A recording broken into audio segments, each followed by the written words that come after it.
Lay out the folded Kevlar slightly offset to each other. This makes it easier to tuck the first roll under the staff pole.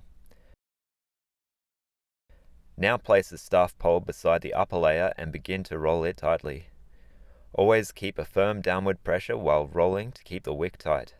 Make sure the rest of the Kevlar remains straight and flush with the end to avoid any overlapping. When you've finished rolling the Kevlar onto the staff pole, keep a firm grip on the wick and place into a vise or clamp. If you don't have a clamp or a vise, you can alternatively use tape or tie the wick together tightly.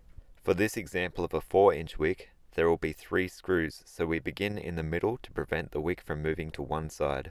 To fix the screw to the wick, use a drill in reverse mode until the screw just touches the aluminium. Now set the drill to the normal direction to fix the screw into the aluminium. This is an important step to prevent the Kevlar from getting tangled. Once the first screw is holding the wick firmly, repeat the process with the other screws.